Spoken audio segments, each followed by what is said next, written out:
Rasanya semua pasti setuju jika makanan pedas itu memang selera Indonesia banget.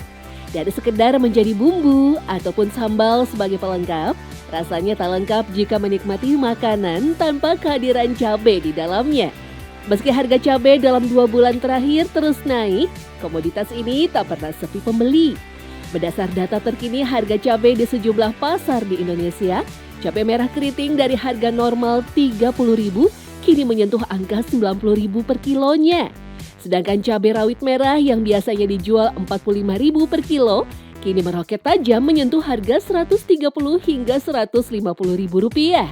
Tak bisa dipungkiri, sambal memang menjadi salah satu elemen wajib masyarakat tanah air ketika menghidangkan sajian.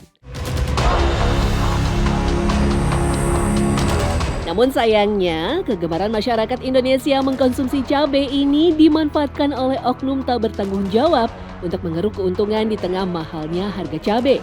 Ya, sejumlah pedagang nakal dengan sengaja membuat dan menjual sambal dengan bahan yang bahkan tak layak pakai.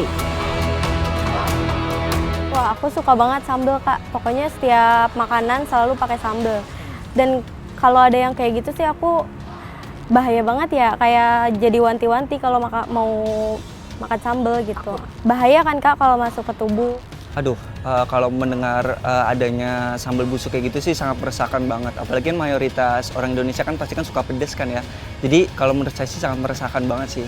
Karena memang sambal itu kan jadi titik di mana tuh orang tuh bisa enak makanan itu dari sambal. Kalau misalnya sambalnya itu sendiri bisa busuk atau terkontaminasi seperti itu tuh sangat meresahkan banget sih.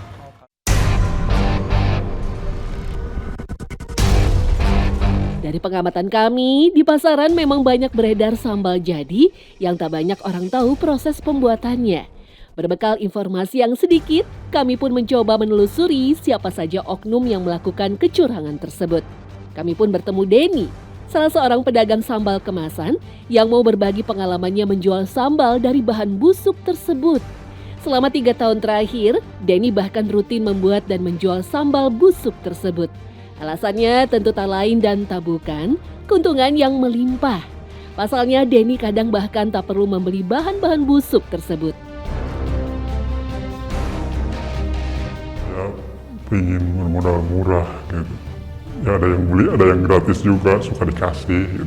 Cara di pasar, ya nanya gitu. Ada yang jeleknya enggak, yang enggak dimasukin ke penjual gitu, yang dibuang gitu. Ya kadang ada, kadang enggak ada gitu. Ya saya nanya cabai yang jelek aja gitu, yang busuk gitu.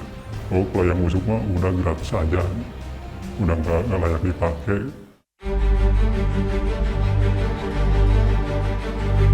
Kami pun penasaran bagaimana sebenarnya racikan sambal busuk tersebut.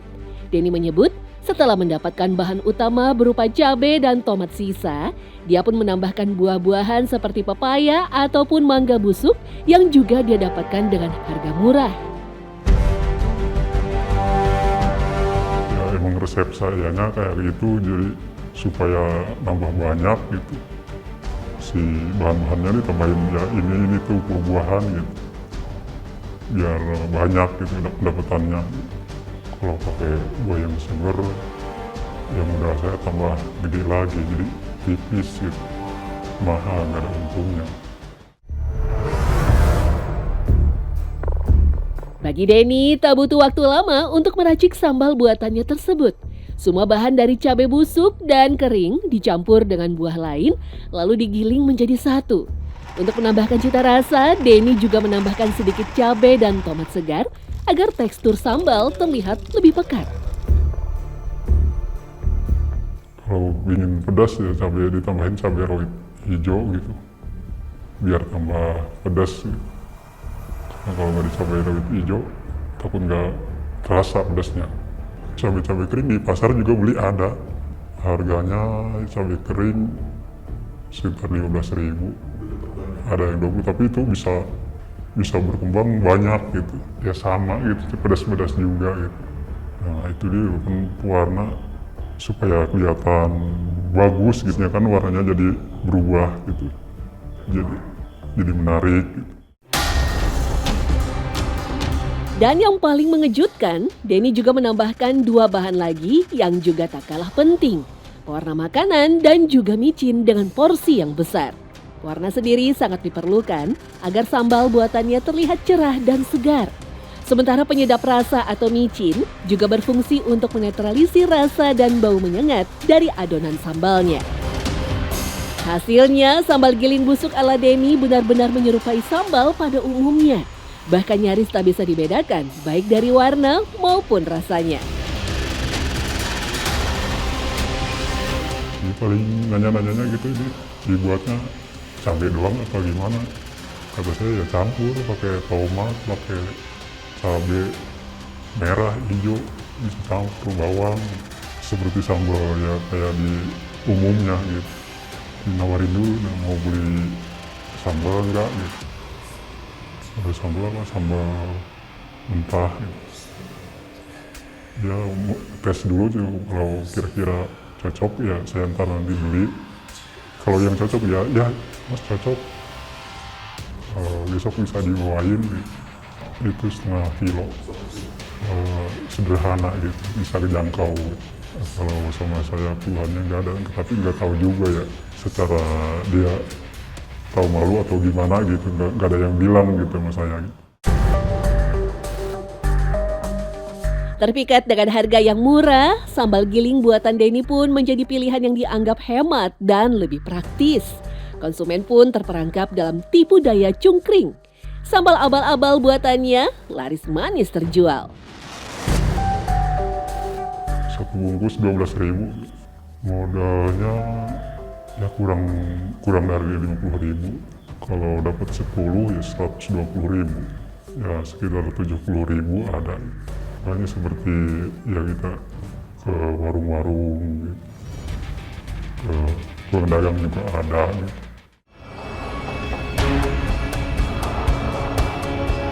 Meski Denny menyadari sambal buatannya ini jauh dari kata sehat, dia tetap cuek saja. Selain tetap menguntungkan, dia tak pernah mendapatkan komplain dari pelanggannya. Gak ada keluhan dari sakit perut atau gimana, enggak. Biasa aja gitu. Kami pun penasaran apa sebenarnya efek dari sambal dari bahan-bahan busuk tersebut.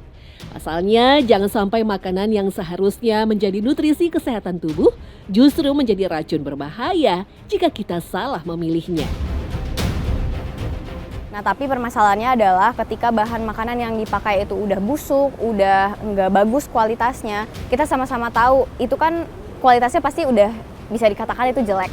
Nah, sedangkan ketika kualitasnya itu nggak bagus, maka akan banyak bakteri dan jamur yang ada di dalamnya. Dan misalnya katakanlah ada orang yang bilang itu aman, tapi kita nggak tahu apakah di sana ada toksin atau racun atau enggak. Nah, akhirnya ke dalam tubuh kita itu juga bisa racun, bisa sampai keracunan makanan dan pokoknya efek-efek yang nggak kita inginkan. Dari gejala yang muncul tuh biasanya muntah atau dia jadi diare atau bahkan dia bisa kalau misalnya dia ada sampai masuk-masuk alergi atau bakterinya itu sangat-sangat jahat, itu bisa sampai ke kematian.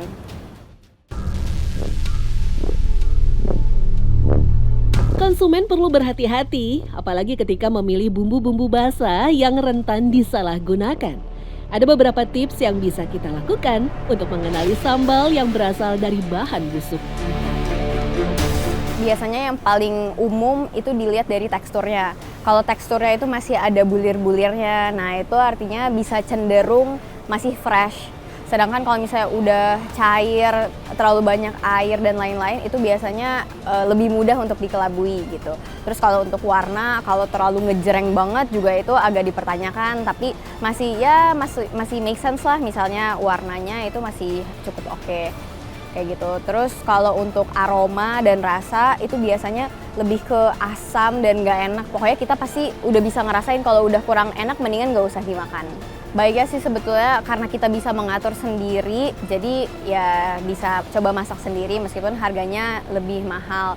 Nah mungkin itu lebih ke diatur jumlahnya berapa banyak sih yang dimakan kayak gitu.